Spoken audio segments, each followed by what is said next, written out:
these violent mobs attacking people, homes and businesses and police have understandably taken a huge toll on minority communities with, as the Daily Mirror reports, and we've seen, many fearing for their lives and not wanting to leave their homes. We've been talking to some of them. Yes, the whole ground floor is gone. So, yeah, I will not open again. Yeah, I don't have any ability to do this, and I can't. I felt that I'm not part of this community anymore, so I have to look for exit out of Northern Ireland. That's what I'm planning now. We're not taking our kids to the park, we're not taking them to summer clubs, we're not going to the city centre, we're not going to the cinema, because you simply don't know what people are planning out there. Afraid and living in a sheer fear that these people might be at work and they come back in the night when it's dark and do the similar thing again. People are absolutely traumatized. I'm so emotional. Well, I feel threatened, scared to come out of my house. It's a very distressing moment in our life. We've never seen this kind of far-right group active against anti-immigrant. So we are living fear and anxiety. This could be, anything could happen to us, and we are living fear. We're joined, so difficult. We're joined by the Mail's Andrew Pearce, by the writer and broadcaster Nels Abbey. Very hard to watch those Vox Box. I mean, this is Britain in 2024, and a week of riots which were based upon false information, people demonstrating and then throwing bricks at mosques. The reality is there are very many people in our communities across the UK who are feeling scared to be here and to go out and to go to work, to open their shops. But it's a terrible thing. You should make that idiotic billionaire, Elon Musk, watch those interviews, because his claims that civil war in this country are inevitable are ludicrous, exaggerated, and designed to provoke even more trouble. And I suppose he's doing it because he wants even more people to go onto his Twitter X site so he can make even more money out of it. He's got 193 million followers. I said yesterday I thought the social media was a huge part of this problem. It is. And he is a big part of it. I mean, that's the alarming and disconcerting thing, isn't it? We know that Keir Starmer responded to Elon Musk's tweet saying civil war is inevitable. Stupid. UK viewing on it. But also, at the same time, the government is trying to engage in conversations with social media and get them to behave more responsibly. And yet the person that owns X is tweeting something which is not going to calm the situation. It might be his view, but... It's reckless what he's saying. It's reckless. And look, there's an online safety bill and they can add to it, they can change it and they can boost it, but that will take months to take place. And at the very best of what it's going to do is impose fines of £1 million on these social media companies if they don't clear up the poisonous propaganda on there. It's nothing to them. They make that in seconds. We should just be clear what happened yesterday, because Sir Keir Starmer on social media posted, the unrest is not protest, it is pure violence. We will not tolerate attacks on mosques or on Muslim communities. Then Elon Musk, who is the owner of Twitter, an American billionaire, American-based billionaire, chooses to engage with the Prime Minister, to reply. So he sort of steps into the political world and says, shouldn't you be concerned about attacks on all communities? Now, of course, everybody's concerned about attacks on all communities, but the attacks in the last week have, in particular, Nell's been targeted at Muslim communities, at mosques. And, I mean, what is Elon Musk doing here? And, I mean, what's going on? I think Elon Musk is a rather strange character to begin with. I think he harbours clear racist tendencies, sympathies or so. I've seen him in interviews before where an interviewer actually put it to him that white supremacist chatter has increased on social media, on X, amongst other places, and he seemed to take a defensive position against or in favour of white supremacy as a concept, or in defence of white supremacy as a concept. I think it's fairly concerning what's happening in Britain right now, that in certain places we've gone from zero, almost like modern multicultural Britain in 2024, to apartheid South Africa in an afternoon. For example, in Middlesbrough, we're seeing racial checkpoints. We're seeing people going from door to door, just smashing windows. This is, as Neil Basu, who's the former head of counterterrorism, points out, this is, in many places, actual terrorism. No doubt about it. But when it comes to Elon Musk and how he has actually treated this whole situation over here, I'm very surprised that Britain's being so tame about this, because I think there's many different ways in which Britain could actually slap him down. For example, if you go back in history to, say, Kennedy, not JFK, but his dad, Joseph P. Kennedy, who was ambassador to Britain in 1939 to 1940. He was so short in power simply because once the war started, his words were, democracy in Britain is finished. He, as an ambassador and as a politician, was finished after that. So I think that Britain, in terms but he was a politician. Isn't the part of the problem that Elon Musk, because of his money, because of his ownership of this powerful platform, is behaving as though he's above any moral code and certainly above the law or the politicians here? That is the point, that Britain in this situation here, when it comes to Elon Musk, might have to go above and beyond how we would normally treat them. Elon Musk can afford any fine. In what sense? What would be the weapon in their armoury? Ban him from landing in Britain. Ban him as a person. Care? He definitely would. Britain's a global hub. Ban him, make it clear that, because we've banned people from coming to Britain for very, very minor stuff in the past. I know a documentary maker in America who's been banned from coming to Britain. I think that he should face similar personal sanctions. He won't care. I think that the stigma that Britain just... I mean, I don't know if he wants to come for our lovely cuisine or anything else or so, but I know that the ability to use London and Britain as a hub and for his business interests or so would damage him and would damage his reputation as a business person, how he manages business. Can I just say one thing? While I completely deplore what he said, there is a point when he said all communities should be protected, because look, if you talk to a lot of Jewish people, for weeks now, they've avoided central London because they've not felt safe, because of those marches pro-Gaza, where there's openly anti-Semitic language, openly anti-Semitic signs and flags, and they do not feel safe. I've talked to them personally, and so there is a problem. Look, what's going on at the moment is being targeted on the Muslim community.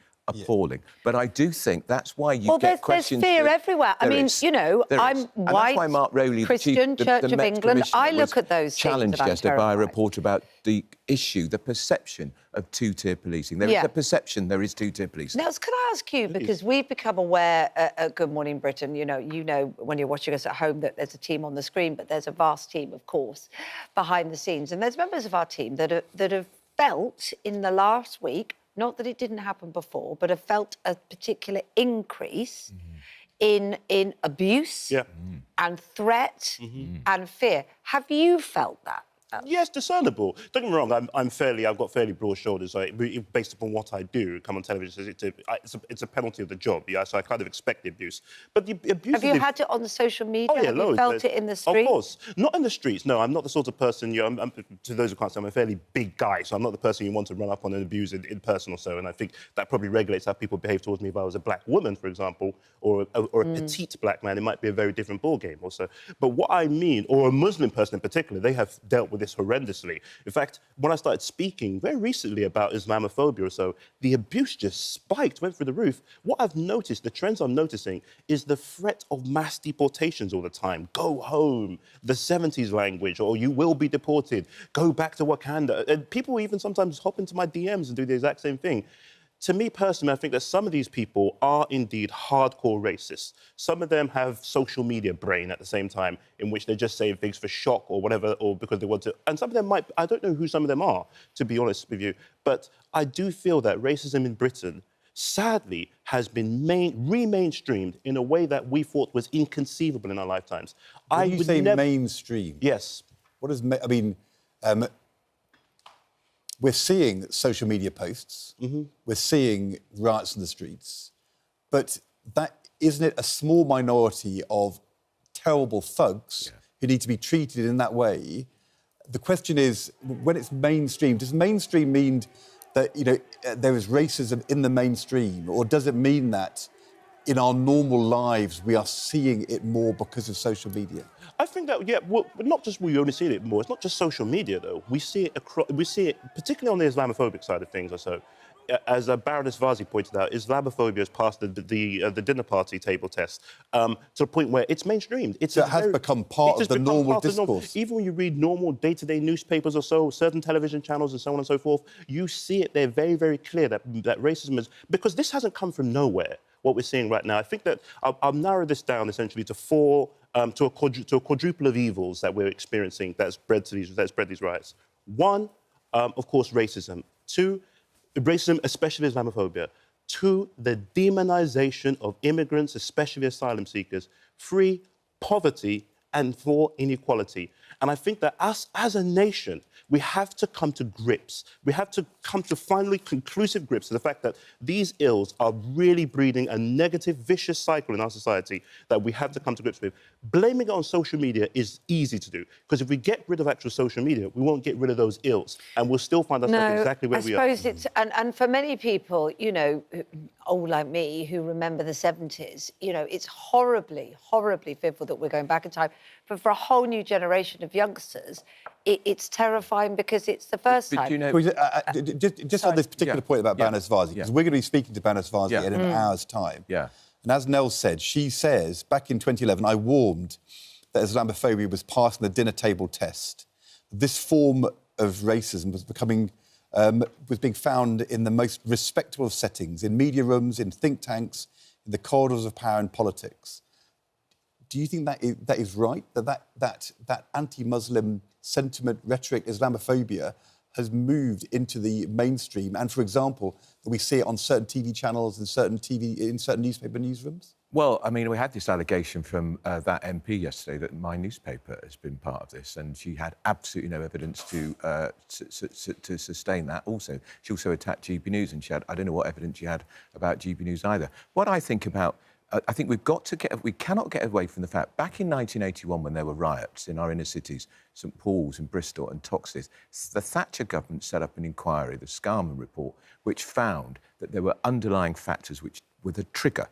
We've got to look again at one of the underlying factors for the trigger here, and there is a sense of resentment, there is a sense that people feel alienated in their own communities by the massive increase in immigration. Massive increase, which has not been well managed. Well, it's partly that, but it's also... Zara Sultana, you was you're referring to, and she's not here to counter what you've said. Well, she sprayed the room with allegations and couldn't... but also she was trying to make other points as well, and I don't want to speak on her behalf, because I'm sure she wouldn't want me to be her mouthpiece. She was talking about the fear that she feels. But she was talking about fear, but... Sure. Also, she was talking about a dialogue which Baroness Vazi, we understand when she speaks to us later, and also Lord Woolley feels has been happening, which is their point is that since Brexit first became something that we talked about, and way before, there's been a message that the economic challenges you're talking about, Nels, that those who are experiencing those, working class people, white predominantly, have felt and been told and been suggested to that is the fault of immigration. That is the fault of people that don't look like them. That's what she was trying to say, that it's fed into a different bit. Now, I know she made specific allegations, but it's I can't let you... But going back to Baroness Vazi, because Baroness Vazi was talking in 2011. That was 5 years before we were even talking about a referendum. Yes, I know, but that was, I think, Lord Woolley that's been quoted to say that. But what I mean is that the debate that was fed into, generally, is that, and we've seen it, haven't we, over many, many decades, you know, even as long as I've been alive, that in places of poverty and economic struggle, very often part of that is when far-right messages take hold because people want somebody to blame. Yeah, it's not it's not just far-right, is it? If in some communities where they feel their jobs have been taken, their homes have been taken, there's too much pressure on school places, that's not far-right telling them that. It's what they see and what they feel. And I think the government ignore this at their peril, because it's a factor. It's a factor. Look at some of the people who've been arrested already. A 14-year-old kid, for God's sake, just a child, a seasoned criminal. Look, I mean, of course there's a vacuum here, but I think we ignore these feelings of resentment and isolation at our peril. Those people are rioting because they're for a myriad of reasons. It's only a tiny minority. Yeah, but those are the people that are rioting. There's a myriad of reasons, and many of it could be to do with criminal behaviour in thugs. Nels, I will come to you in a second. Yeah. But the other point could be you know, and what you're saying, which is that there's a sense of resentment and anger and not having that frustration represented by the politicians in power. No, I'm just not going to allow. I'm not going to allow us to say that people who are throwing bricks at police, I didn't say those. throwing bricks at mosques, are somehow expressing some kind of that is not what I said. But what they're doing is criminal damage. It's racist. Ed, at every point this week, I've said I completely deplore the violence. They're a mindless minority. They're morons. They're terrible people, joining those riots, and they should be arrested. But what I'm saying is you cannot ignore the sense of resentment and anger in many communities from people where who aren't rioting, who are not rioting, who feel that their way of life has changed because of this mass increase in migration. And that might be wrong, their feeling. Yeah, it's what they feel. But that is our job, is to contextualise this and make it clear to these very people that, no, the person who might have a different colour of skin to you or a different colour passport to you is not inherently inferior to you or inherently a threat to you. Now, who is the art that you're talking We're about talking about there? us who work in media, those of us who hold positions who hold the power of the state or so. Our job is not to inflame these things, but to contextualise and actually deflame them, to turn around and actually bring some degree of calm and explain to people that don't look at that person in the Holiday Inn who you're about to bomb and make sure they get burnt. Don't look at that person as somebody who's different to you. Don't look at them as an asylum seeker. Look at them as a human being. There is no them. It's just us, which is the Oxfam slogan. But I must be very, very clear too. Another thing that was brought up was the 14-year-old. One of the things that we're seeing in these riots that really did disturb me was people taking babies along, people taking their children along. There was one particular child, I think he was about 9 years old, who was screaming P words out, alongside their mother. And another lady, who I wish I knew her name because I'll shout out right now, screamed at her and said, how dare you bring your child along to this? And you know what it reminded me of? If you go back and look at the old lynching videos from the Deep South, not videos, I beg your pardon, it's not predated video, the old lynching pictures from the Deep South, you would see adults there looking normal, but you'd also see children there. And you think to yourself, absolutely, you're bringing children to this. And it dawned on me that as much as Glenn Frey from the Eagles put it, so much has happened, but nothing has changed. I tell you, having fought the BNP, as I did in Morley for a long time, the one tactic is to push the children forward, to give the impression of a humanising face, when actually the motive is something very different. And those poor children are as victims as all of it. Let's talk about tackling the actual violence. Sailesh Mehta is here, criminal law barrister, listening to all of this. There are two problems, aren't there? There's what we do to try and stop anything like this happening again, which might be, as Nell said, coming to fore, you know, big issues to do with economics, to do with racism, to do with all the things that we want to get rid of. And there's the short-term problem of making people feel safe, whatever the colour of their skin, but particularly those communities directly targeted. What is in the armoury of the law, and what are we going to see to try and tackle that? So this is going to be a major test for the criminal justice system and for the government as well. It's got to be about joined-up thinking. The police are going to be tested. They are going to have to be trained, or they will have to make sure that they deploy trained officers who arrest and process the people they arrest quickly. The judicial system will have to step up and make sure that the courts are not overwhelmed. If people are convicted, the prison system will have to be streamlined, because we all know that the prisons are almost chock-a-block. And, of course, the lawyers are going to have to play their part in that whole system as well. So it'll be a major test of how well our criminal justice system reacts. It's a quasi-political as well as legal test. Isn't the criminal justice system, though, already overwhelmed? On the latest figures, Crown Court backlog, 53,000 on the latest figures. In the Magistrates' Court, latest backlog, this is people waiting for their cases to be heard, 387,000 cases waiting to be heard, hugely bigger numbers than in the past. I mean, is the criminal justice system at the moment, are the courts, the prisons, the police, are they able to take on this extra burden of processing all of this extra crime when they are, it seems, so far behind on doing the normal business of the legal process? The system is creaking. Creaking, is that the right word? Every aspect of its function. Possibly the longest waiting list in courts that I've seen in my 30 years at the criminal bar. However, this is a short-term problem. It's in some parts of the country, quasi-emergency. and there will be an appropriate reaction. The judges will have to consider sitting very late into the night to process the prisoners. Prison governors are going to have to think about how, in the short term, they can make extra space. But how can they do that? Because they're talking about sentences of 6 to 9 months in some cases of potential, and yet we know from September they were already looking at, you know, how to free up cells and release prisoners. So that means they'll be out in September. I mean, it feels like a farcical and frightening, you know, magnifying glass that's been put onto a frightening problem already. I think partly we've got to keep this into perspective as well. Okay. If we compare the present to 2011, when the last big test of the criminal justice system took place, it is smaller numbers, fewer parts of the country that are affected. And so the system almost certainly will cope. It's a question of getting everything right, making sure that each part of the jigsaw puzzle is playing its role. Can I ask you about the social media inciting, which we've seen over the last week?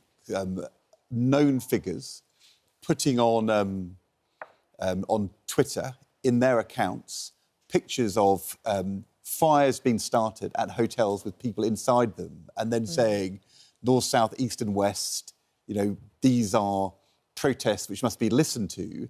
And you look at that and you think, well, it's kind of what it's saying is join in this riot. I mean, do we have the power to act against people doing that kind of thing?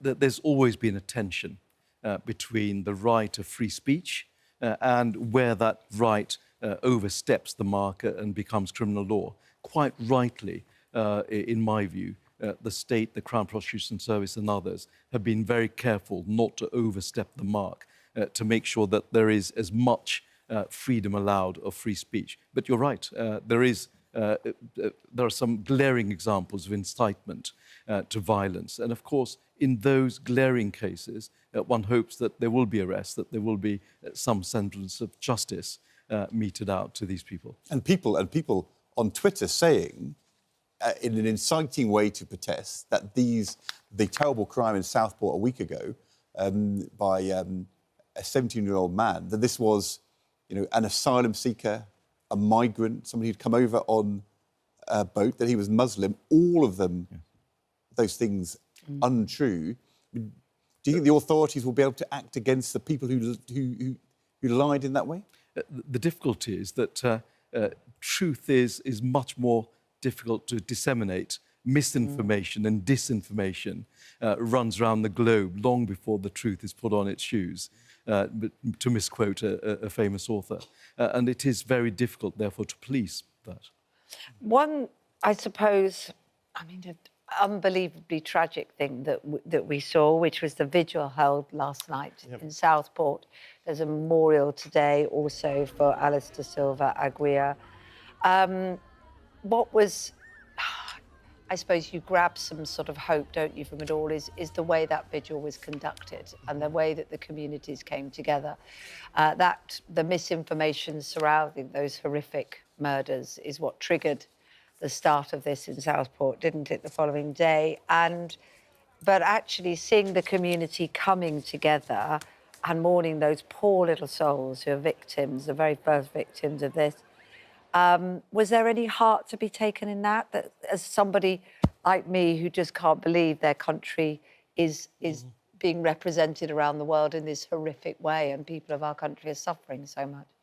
Yeah, absolutely. I think you have to take absolute heart from it, that the community in Southport, the people, the families, this should be a period, I'm thankful that they are getting a moment to heal, to mourn, to come together and actually rebuild, and of course to really coalesce around the families of the children who were, sentenced to be killed.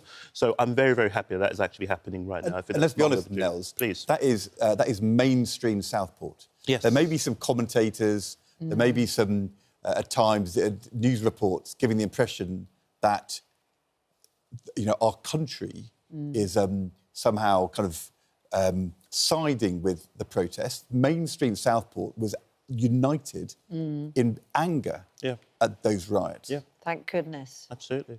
It's very touching, and we should remember this was allegedly the trigger, the death of those 3 little girls, and that vigil says it sends a million messages, doesn't it? Don't do it in our name because it's not what we want. It's not what we want, and it's not what any of us want, No, is it? none of us. No.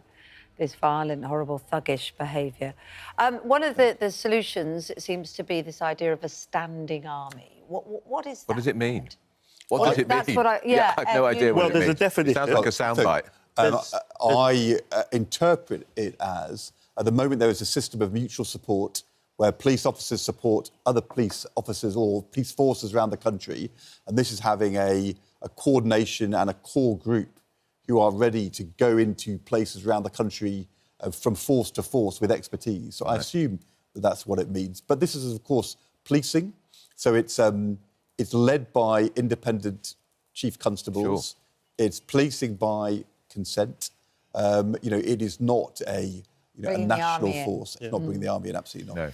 Well, the definition of a standing army is a full-time professional and permanent force, military force. So this is, of course, not that. It's a lovely soundbite. It's a necessary soundbite at this particular time to make sure we get justice, get everything done. Can I say one thing about what was said, Sailesh, about people inciting things on social media? In 2011, and I must point out, there's a stark difference between how we were calling for justice and how we were calling for punishment for people who rioted in 2011 versus the people who are committing acts of terror today. But in 2011, 2 young men were sentenced to 4 years apiece for actually just advertising a riot, as they put it, on Facebook. So there's a precedent here that has already been set. I don't know if it's a legal precedent, but I know that it's actually a social and justice precedent that people do get. And that can be taken to task. Yeah, but it's a lot more, and what they do is a lot less serious than what's happening now. Really good to talk to all of you this morning. Thank you very much. Thank you, Sailesh. Much appreciated.